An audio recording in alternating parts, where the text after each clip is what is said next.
इलाहाबाद की मधु की शादी होती है रामगढ़ के आनंद से। नेचर से कामचोर मधु के सामने जब पूरे ससुराल की जिम्मेदारी पड़ती है तो कैसे वो उससे बचने के लिए करती है एक नाटक। चलिए देखते हैं। अरे मधु, मधुरानी, जरा चाय ला और बेसन घोल ले, बादल बन गए हैं, पकौड़ी बना लेते हैं। ओह, अभी अभी तो दिन का खाना खाया है, अब पकौड़ी तल दूं? अरे इतना खाएंगी तो फट जाएंगी, चला तो जाता नहीं इनसे। तभी आनंद आ जाता है। अरे मन कर रहा है पकोड़े खाने का। मधु देखो ना, बादल बन गए हैं, ऐसे में पकोड़े मिल जाए तो मजा आ जाए। अरे अभी तो बादल बने हैं, जरा 2-4 बूंद टपक तो जाने दो, बना दूंगी पकौड़ी भी। ये बोलकर मधु वहां से चली जाती है। अरे मधु, मधु बूंदे भी बरस गई, अब तो बना दो पकोड़े। अरे बूंदा बूंदी तो रोज होती है, जरा जमकर बरसे तो पकोड़े तलने में और सिखाने में दोनों में मजा आ जाए। ये बोलकर मधु वहां से चली जाती है और मधु के साथ ही बूंदा बांधी कर बादल भी चले जाते हैं। मधु अपने कमरे में जाकर कहती है, अरे भगवान, ये सारा कमरा फैला हुआ है, कैसे साफ होगा? तभी मधु को आइडिया आता है और वो जोर जोर से चिल्लाती है, हे भगवान, मेरा 2000 रुपए का नोट कहाँ चला गया? किसी ने देखा क्या मेरा 2000 का नोट? तभी वहां मधु की ननद और नौकरानी आ जाती है।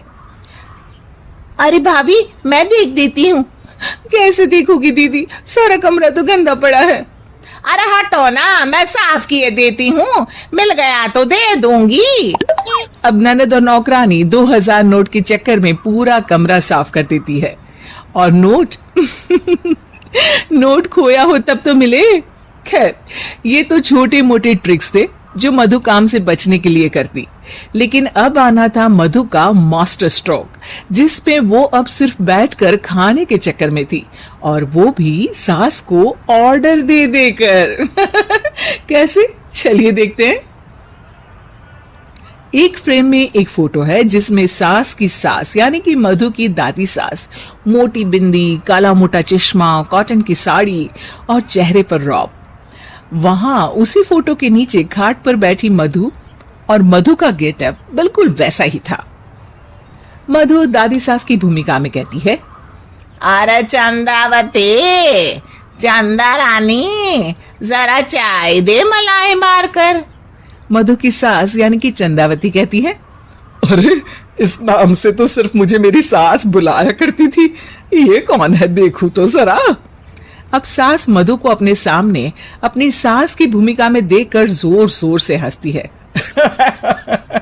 मधुरानी, कोई तमाशा चल रहा है या ड्रामा? जाकर चाय लेकर आ। मधु जो कि ये दिखा रही थी कि वो सास की सास है या फिर उसकी आत्मा उसमें आ गई है, वो क्या करती है? चाय और मैं, वो भी तेरे लिए चंदावती। यही सिखाया है तेरी माँ ने। यार एक तो डायलॉग बदल बहू, तू सास बनकर जो माँ पर सीधे चली आती हो, ये ओल्ड फैशन हो गया है, जरा अपडेट हो जा।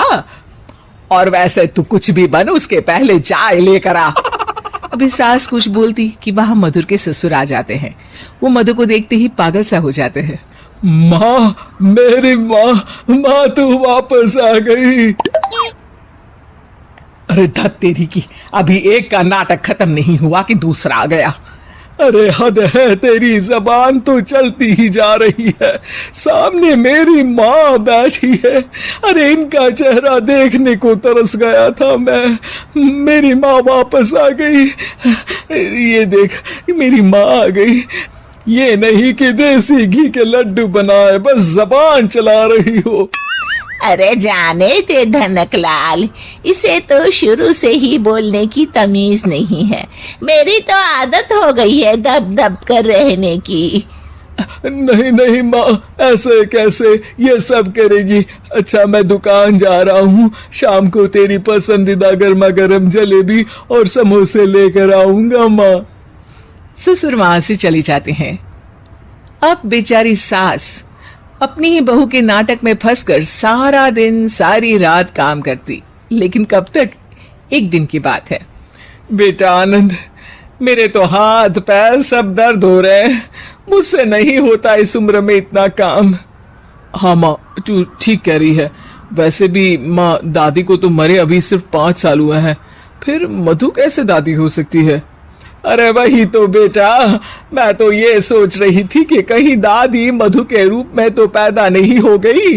मतलब ना, ये सारा नाटक है बेटा, लेकिन अब जल्द से ये नाटक बंद करा दे तू। ठीक है माँ, लेकिन अब मधु को मधु की जुबान में ही सिखाना होगा।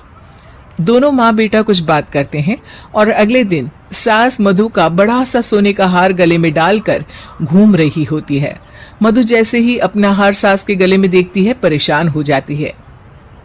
अरे अरे, ये क्या? ये हार तो तू अपनी बहू को दे चुकी थी। नहीं नहीं माँ जी, बिल्कुल नहीं। आप ही ने तो कहा था कि जब तक आप जिंदा है ये मैं ही रखूं। अब आप तो जिंदा ही हैं, तो ये हार मैं उसे कैसे दे सकती हूँ? अरे लेकिन तभी वहाँ आनंद आ जाता है। दादी दादी, मैं आपके लिए भैंस लेकर आया हूँ, बाहर खड़ी है। जरा अच्छे से नहलाकर उसके गोबर से आंगन लीप देना और गोबर के कंडे बनाकर सुखाने डाल देना। और हाँ, जरा ताजा ताजा दूध भी निकाल देना दादी। और फिर माँ बेटे हंसने लगते हैं। मधु सोच में पड़ जाती है। भैंस? नहीं नहीं, इतनी बड़ी भैंस की मैं सेवा करूं? ना बाबा बना, मैं तो बहू बनकर घर वालों की ही सेवा कर लूं, उतना ही बहुत है। माँ जी, नहीं नहीं। अरे अरे, क्या हुआ बहू, तुम वापस आ गई क्या? तुम्हें सब कुछ याद आ गया? हाँ हाँ, सब याद आ गया, पूरा पूरा याद आ गया। अब सास चैन से खाट पर बैठती है और जोर से कहती है, सब याद आ गया ना? तो चल जा, चाय लेकर आ, और वो भी मलाई मार कर।